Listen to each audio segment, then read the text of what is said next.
Hi everyone, welcome back to Novel Nomad and thank you so much for waiting. I know I've been in a bit of a hiatus for about a week and a half, but that's because I got hit quite heavily with jet lag. Even though Japan and Adelaide are only 30 minutes apart, I was quite exhausted after my whirlwind tour of about 2.5 weeks in Japan. It was absolutely amazing. I loved every second of it. But I obviously needed to catch up on a little bit more sleep when I came back. So thank you so much for waiting. It was very impromptu hiatus, but it had to occur just so I could get back to my functioning self. And unfortunately, I didn't read as much as I expected to in Japan. So unfortunately, my TBR for April was a bit skew with. But today's video is going to be my Japan book haul. These are all the books that I bought in Japan whilst I was over there at some absolutely fantastic bookstores. But I'll also be posting a lot of other Japanese videos in the coming month, or probably months, because I have quite a few. Most of them are going to be travel videos, but I also have a few fun bookish related videos that I will be posting. But without further ado, let's get into my Japanese book haul. Now, as you probably saw with my cover picture, I did buy this gorgeous Pikachu at the Pokemon Center, mainly in Kyoto, but they had them everywhere. This is the Pikachu of the month.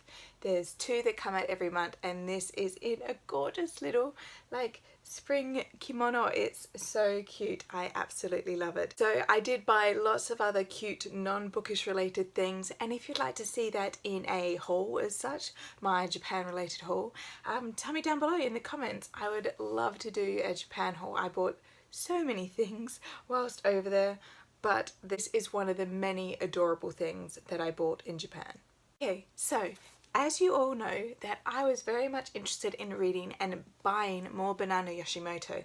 I took this over to read over there, and unfortunately I only got through like 20 something pages before the excitement of travel and kind of overwhelmed my whole existence whilst over there. But I did not forget about buying Banana Yoshimoto's book. So this is probably her most well-known book, called Kitchen, and I did manage to track a few others down. The first book that I picked up for myself in the Banana Yoshimoto range was Goodbye Sugumi, and this one is in the similar style, similar size, and I really jumped on this one because I know they're coming out with different styles and covers. So being a bit of a cover perfectionist, I did pick this one up. So this is actually one of Banana Yoshimoto's novels, and this looks at more of a seaside community in Japan and two young cousins, Maria and Sugumi. And Maria has to confront the fact that Sugumi is a lifelong invalid and is occasionally quite cruel, but she deals with the classic Banana Yoshimoto ideals of home and place and being an individual within society. And I think this one will be very interesting because many books that I've read have been set in a capital or the countryside rather than the seaside, so it'll be a nice change of location for a Japanese lit. Next, in a similar vein but slightly bigger printing size, is Asleep by Banana Yoshimoto again, and yet again it's in these gorgeous covers. Asleep is actually a combination of 3 novellas in classic Banana Yoshimoto style, identifying different elements within Japanese society that she believes needs to be addressed, but it also has a certain warmth and charm to them at the same time. Very much looking forward to getting into some of her shorter works, even though the other ones are indeed quite short. Novellas are always great and fascinating just to pick up, especially when you're reading them on transport. The last one in this kind of range that I purchased whilst over there is Amrita. This one is a lot denser than her other works, and it is about a celebrated actress who mysteriously and suddenly dies, but she leaves behind a very unconventional extended family, and you follow the lives of all these strange individuals and how they all became linked to this actress and how they move on from this very mysterious circumstance. The last 2 Banana Yoshimoto books that I picked up is Hard Boiled and Hard Luck. This one is, I think, one of her earlier works. It's not in the classic style, but still translated by Michael Emmerich. I'm very much interested in seeing some of her early work and seeing how her fiction has progressed, how it's changed, and possibly some of the themes and motifs have been strengthened in her later works. This one follows a female who's hiking through the Japanese mountains, of which I was lucky enough to see some of the central Japanese Alps. on the anniversary of her lover's death, and in order to face a hardship in her current life and also within her personal life. The last Banana Yoshimoto book that I picked up is one of her newer books, and that is Moshi Moshi.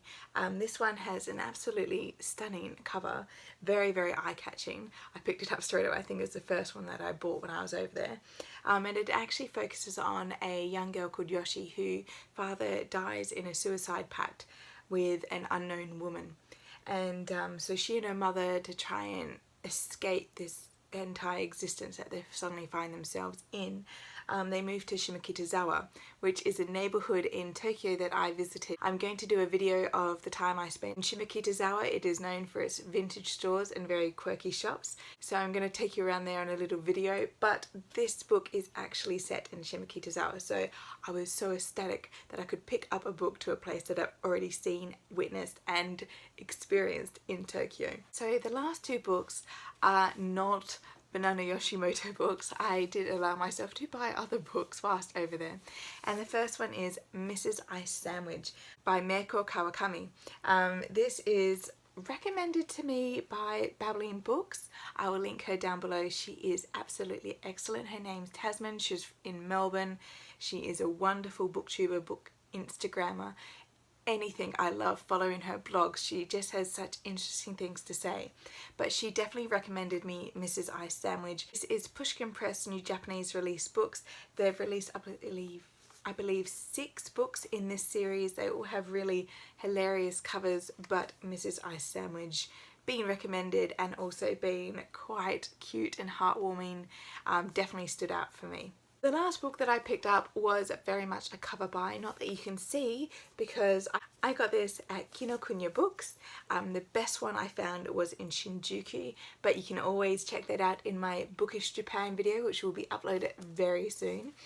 But they actually cover the books for you. It is a bit of a tradition. You can buy fabric book covers, plastic book covers, all types of book covers to protect your book. So clearly Japan is my aesthetic for protecting the books, but I thought this was such a novel idea of having them cover my books and to know where I've purchased it as well. But to get to the book itself, it is Sweet Bean Paste by Jurian Sukagawa. This one, like I said, complete cover buy, but it is so beautiful. I was there in cherry blossom season, so I wanted something in a book form to make me remember the beauty of the blossoms and how people just came together in picnics and things beneath the blossoms and how they were so wonderfully celebrated. This one's about a young man, Sentaro, who works at a confectionery store which sells pancakes that are filled with sweet bean paste, and he's forced to work there from the mistakes he's made in his life, his criminal background, and he sees no way of moving forward. But into his life comes Tokoe, who is an elderly woman with disfigured hands and a mysterious past who makes the best red bean paste he's ever eaten. So as she begins to teach him her secrets of making red bean paste, they form a friendship, but of course the past comes in to intrude on this little happy domestic situation, and they have to, through friendship, find a way forward. This one sounds absolutely beautiful, and I cannot wait to add it to my collection of Japanese lit that I have been absolutely loving over the past month. Alright, so thank you for joining me for my Japanese book haul. If you have any Japanese recommendations or would like a recommendation for any of the books I will be reading or think I should start at a particular one, let me know in the comments down below.